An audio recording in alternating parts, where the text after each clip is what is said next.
Hi అండి, అందరూ ఎలా ఉన్నారు? నేను బాగున్నాను. ఈరోజు ఆదివారం, అందరూ ఒక్కొక్కళ్ళు ఒక్కొక్క వెరైటీ చేసుకుని తింటారు. ఈరోజు మా ఇంట్లో మా అమ్మ చేస్తున్న స్పెషల్ ఏంటో మీ అందరికీ చూపించడానికి ఇలా మీ ముందుకు వచ్చేసాను. బెండకాయ ఫ్రై, పాలకూర మీల్ మేకర్. పాలకూర మీల్ మేకర్ మా అమ్మ చాలా బాగా చేస్తుందండి. అందుకనే ఆ వంట మీ అందరికీ చూపించాలని ఈరోజు మీ ముందుకు వచ్చేసాను. మా వాళ్ళందరికీ హాయ్ చెప్పామ్మా. హాయ్. ఇప్పుడు మరి పాలకూర మీల్ మేకర్ ఎలా చేయాలో చూసేద్దాం పదండి. పాలకూర మీల్ మేకర్. పాలకూర 4 కట్టలు, మీల్ మేకర్ ఒక 10 నిమిషాలు వేడి నీళ్ళలో పెట్టుకున్న మీల్ మేకర్, టమాటో, పచ్చిమిర్చి, యాలుక్కాయ, లవంగాయ, బిర్యానీ పువ్వు, దాల్చిన చెక్క. బిర్యానీ ఆకు కూడా వేస్తారండోయ్, కానీ మా ఇంట్లో అనుకోకుండా బిర్యానీ ఆకు లేదు, అందుకనే నేను వేయడం లేదు, మీరు వేసుకోండి.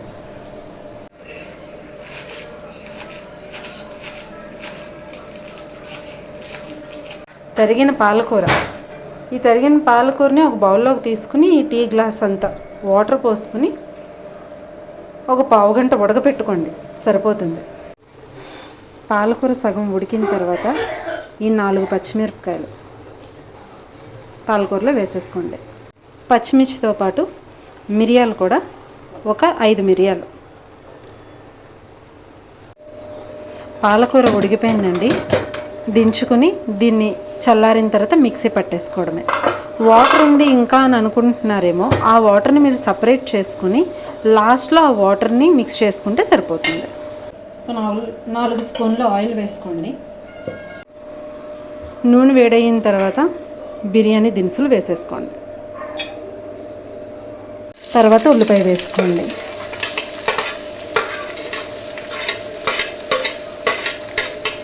కరివేపాకు,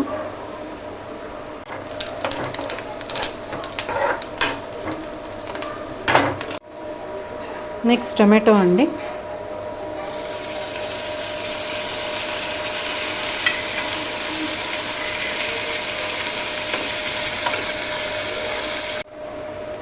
టమాటో వేసిన తర్వాత ఉప్పు చల్లుకోండి.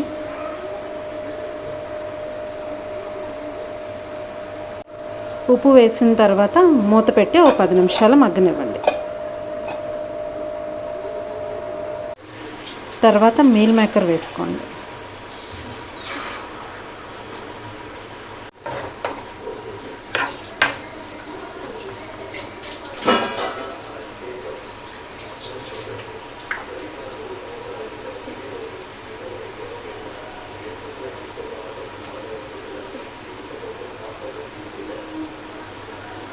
తర్వాత పసుపు వేయండి.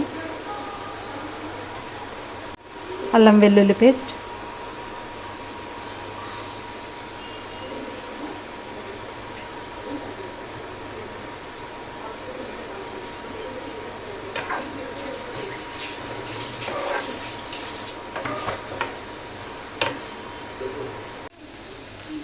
పాలకూరలో పచ్చిమిర్చి ఆల్రెడీ వేసాం కాబట్టి కారం కొంచెం తగ్గించుకుని వేసుకోండి.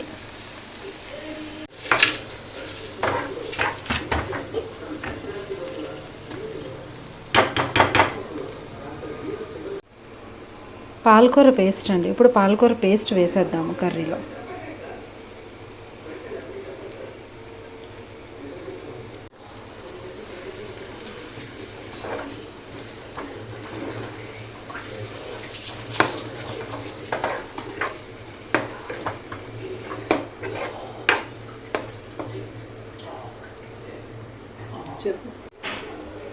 పాలకూర ఉడకబెట్టినప్పుడు వాటర్ వస్తుంది కదా, ఆ వాటర్ పారబోయకుండా ఇప్పుడు లాస్ట్లో ఇలా వేసుకుంటే సరిపోతుంది.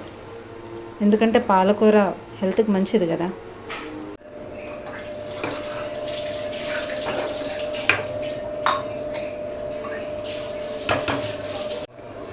వాటర్ పోసుకున్నాం కదా, వాటర్ పోసుకుని ఒక 10 నిమిషాలు ఉడికిన తర్వాత లాస్ట్లో కొత్తిమీర వేసుకోవాలి.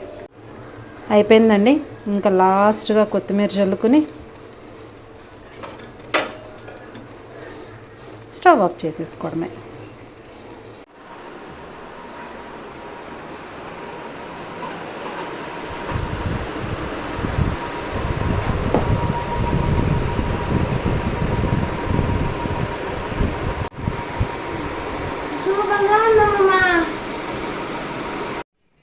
అదండి మా సండే స్పెషల్.